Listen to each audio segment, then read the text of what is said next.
ओकरा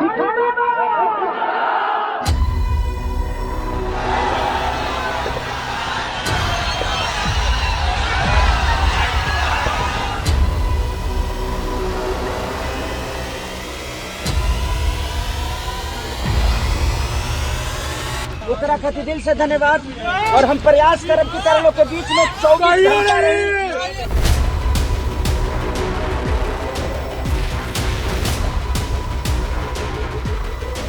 छपरा कोई मैं ऐसा थोड़ी है जब मैं मधुबनी से चुनाव लेने आ गया।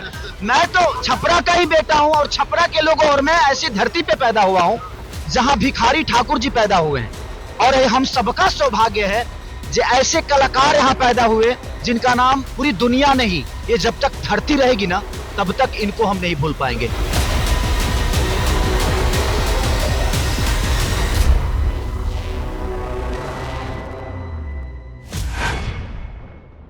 छपरा विधानसभा सीट पर इन दिनों धूम है। हर तरफ भोजपुरी गाने बज रहे हैं जिसमें एक खास अपील की जा रही है। क्या बूढ़े, क्या बच्चे, युवा और महिलाएं सब बस एक ही झलक पाने को मानो बेचैन हो रहे हैं।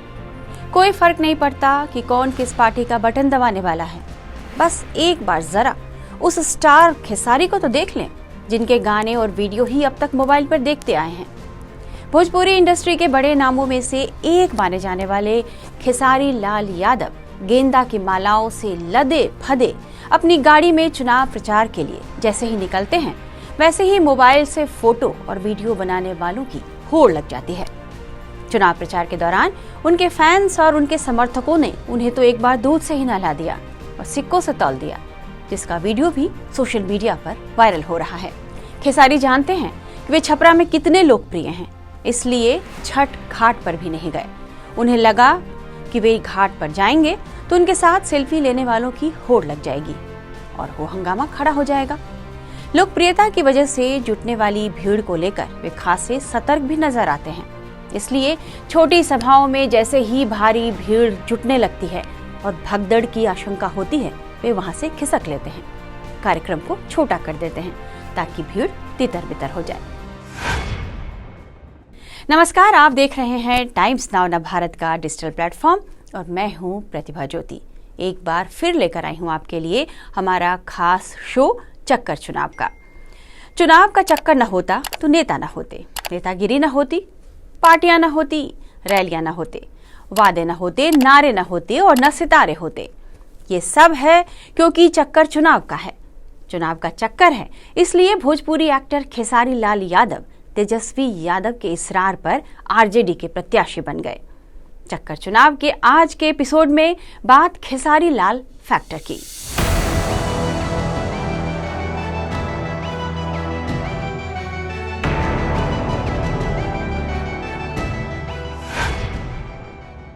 भोजपुरी गायक और अभिनेता शत्रुघ्न यादव उर्फ खेसारी लाल यादव छपरा विधानसभा सीट से राष्ट्रीय जनता दल के टिकट पर चुनाव लड़ रहे हैं। उनके सामने प्रतिद्वंदी बीजेपी की छोटी कुमारी हैं, जो वैश्य समाज से आती हैं। यानी इस बार मुकाबला यादव वर्सेज वैश्य का है। वहीं एक निर्दलीय प्रत्याशी राखी गुप्ता भी यहाँ किस्मत आजमा रही हैं। अडाना यशवंत प्रताप सिंह ने भी इस सीट से स्वतंत्र उम्मीदवार के रूप में नामांकन किया है। खेसारी लाल पहली बार चुनाव मैदान में हैं। हालांकि वे चाहते थे कि उनकी पत्नी चुनाव लड़े। उनका कहना था कि वे आखिर तक पत्नी को मनाने की कोशिश करते रहे, लेकिन पत्नी ने घर परिवार और बच्चों को संभालने का हवाला देकर चुनाव लड़ने से मना कर दिया। जबकि इस सीट से चंदा देवी यानी उनकी पत्नी को टिकट देना पक्का माना जा रहा था। हालांकि अंदर की बात तो यह बताई जा रही है कि उनकी पत्नी चंदा के कुछ डॉक्यूमेंट्स में दिक्कतें थी। इस कारण तेजस्वी यादव ने उन्हें टिकट नहीं दिया।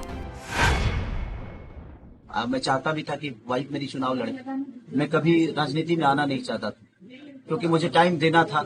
मैं किसी भी काम में टाइम देता हूँ, वक्त देता हूँ। अब मुझे लगता है कि थोड़ा सा संगीत को थोड़ा सा साइड नहीं करूंगा, बल्कि थोड़ा कम करूंगा, इधर टाइम ज्यादा दूंगा, क्योंकि समस्या छपरा में बहुत ज्यादा है। यहाँ तक कि डीएम ऑफिस तक पानी घुस गया था इस बार बारिश में और पूरे छपरा के व्यापारियों के इतना नुकसान हुआ था। अगर ये नाले का व्यवस्था हो गया होता या बहुत सारी चीजें अगर हो गया होता तो कम से कम उनका नुकसान नहीं होता। ऐसे में खेसारी खुद आगे आए और आरजेडी ने उन्हें टिकट दे दिया। अब जब खेसारी आरजेडी के टिकट पर चुनाव लड़ने आ गए तो बीजेपी ने उन पर वार शुरू कर दिया। भोजपुरी हिंदी फिल्मों के ही एक और बड़े अभिनेता और बीजेपी सांसद रवि किशन ने खेसारी लाल यादव पर क्या क्या कहा है, ये हम आपको सुनाएंगे। बीजेपी सांसद रवि किशन ने राजद प्रत्याशी खेसारी लाल यादव का नाम लिए बिना कहा कि उनसे पूछना चाहिए कि आज भोजपुरी सिनेमा का ये हाल कैसे हुआ है। भोजपुरी सिनेमा को भोजपुरी में काम करके हिंदुत्व का नाम लेके सब कुछ किए कमाए खाए, आज भोजपुरी इंडस्ट्री बंद हो गया। भोजपुरी इंडस्ट्री जो हम राष्ट्रीय पुरस्कार दिलवा के चले थे, इन लोगों को मशाल दिए थे और हम थोड़ा सदन में गए, हम सदन में क्या चले गए, इन लोगों ने भोजपुरी को बेच दिया। इन लोगों से पूछना चाहिए भोजपुरी इंडस्ट्री क्यों बंद हो गई, क्यों काम बंद हो गया, कि जहां मेरी फिल्में उसी छपरा या पूरे बिहार में सिल्वर जुबली होती थी, वहां आज एक दर्शक नहीं है। उसका कारण कौन है? खेसारी लाल यादव ने अब तक 70 से ज्यादा भोजपुरी फिल्मों में काम किया है। मीडिया रिपोर्ट्स के अनुसार अब तक के करियर में खेसारी 5000 से ज्यादा गाने भी गा चुके हैं, यानी वे एक्टर और सिंगर दोनों हैं। 2001 में उनकी फिल्म साजन चले ससुराल आई थी, जिसने बड़ी कामयाबी हासिल की। फिर उन्होंने पीछे मुड़कर नहीं देखा। उनके चाहने वाले खेसारी लाल यादव को भोजपुरी सिनेमा में ट्रेंडिंग स्टार के नाम से बुलाते हैं।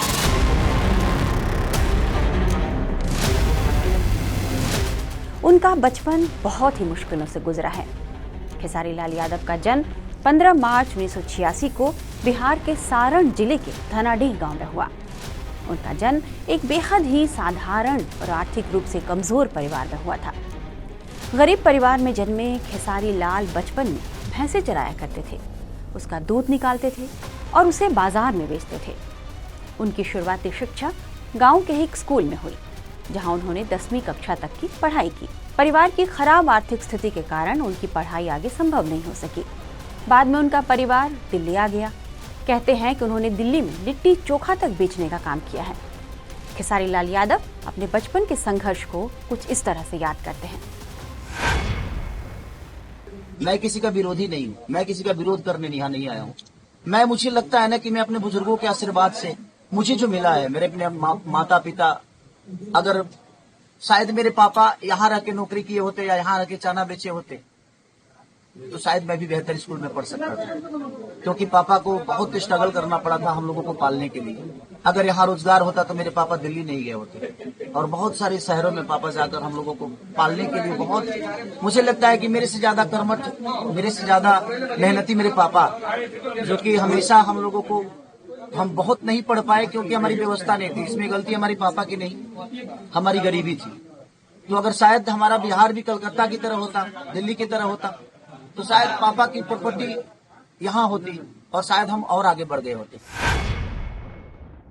खेसारी का झुकाव हमेशा से कला और संगीत की ओर रहा। उन्होंने अपने करियर की शुरुआत 1998-99 में भोजपुरी थिएटर से की। उस समय वे रामायण, महाभारत और अन्य पारंपरिक नाटकों में गायन और अभिनय किया करते थे। इस दौरान उनकी प्रतिभा को स्थानीय स्तर पर पहचान मिलने लगी। 2000 के दशक के अंत में खेसारी ने संगीत को अपना मुख्य करियर बनाने का फैसला कर लिया। उनकी पहली बड़ी सफलता भोजपुरी एल्बम माल भेटाए मेला से मिली। इस एल्बम ने उन्हें भोजपुरी दर्शकों के बीच बेहद लोकप्रिय बना दिया। इसके बाद उन्होंने कई हिट गाने गाए। शहर और ग्रामीण एरिया में युवाओं में उनकी लोकप्रियता बढ़ने लगी।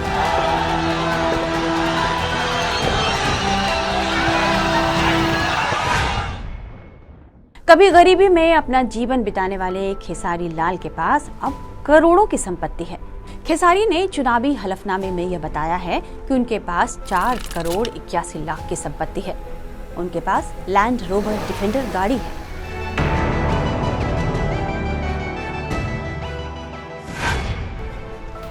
भोजपुरी के करीब करीब सभी बड़े कलाकार जैसे मनोज तिवारी, रवि किशन, दिनेश लाल यादव निरहुआ और पवन सिंह बीजेपी में हैं। तो आरजेडी ने सोचा कि एक लोकप्रिय भोजपुरी कलाकार अपने खेमे में भी कर लिया जाए। राजनीति के जानकार मानते हैं कि चुनाव की घोषणा होने पर पवन सिंह फिर से बीजेपी वाले हो गए। लोक गायिका मैथिली ठाकुर भी बीजेपी में शामिल हो गई। तो इन लोकप्रिय कलाकारों की काट के लिए तेजस्वी खेसारी को अपने घर ले आए हैं। देखा जाए तो आरजेडी में इकलौते तेजस्वी यादव ही हैं जो भारी भीड़ जुटा लेते हैं। खेसारी आए हैं तो अपने साथ और भी भीड़ लेकर आए हैं। ये अलग बात है कि यह भीड़ वोट में कितना तब्दील होती है। वैसे आमतौर पर यह माना जाता है कि जो फैंस होते हैं वे अपने मनपसंद कलाकार या फिर अपने मनपसंद शख्सियत की हर चीज को पसंद करते हैं, जैसे उनके कपड़े पहनने का स्टाइल, उनके बोलने चलने और खाने पीने की पसंद को भी वे अपनी पसंद बनाने की कोशिश करते हैं। ऐसे में किसी सेलिब्रिटी के किसी पार्टी से जुड़ने पर उनके फैन में भी उस पार्टी के लिए पॉजिटिव मैसेज चला जाता है। इसलिए आरजेडी को उम्मीद है कि खेसारी लाल यादव न केवल भारी भीड़ लेकर आएंगे बल्कि उसे वोट में भी तब्दील करा देंगे।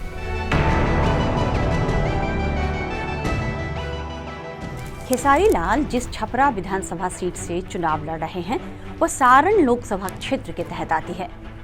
ये लोकसभा सीट वही है जो कभी आरजेडी सुप्रीमो लालू यादव का हुआ करता था, लेकिन 2014 के बाद से इस सीट पर बीजेपी नेता राजीव प्रताप रूडी लगातार जीत रहे हैं।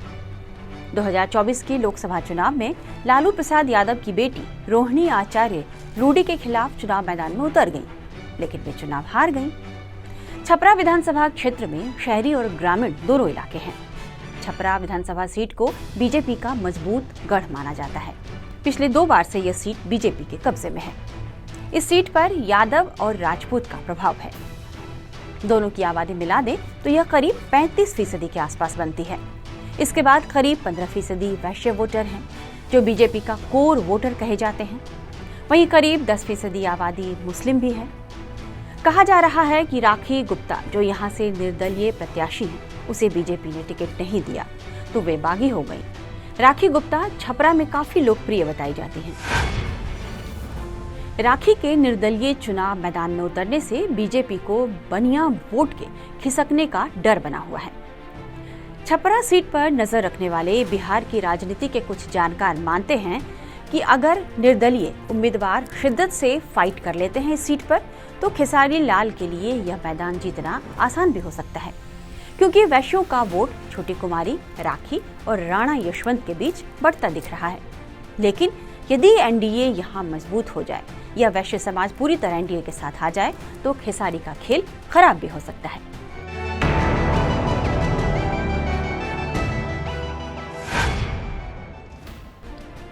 वैसे विवादों से भी खेसारी लाल यादव का पुराना नाता रहा है।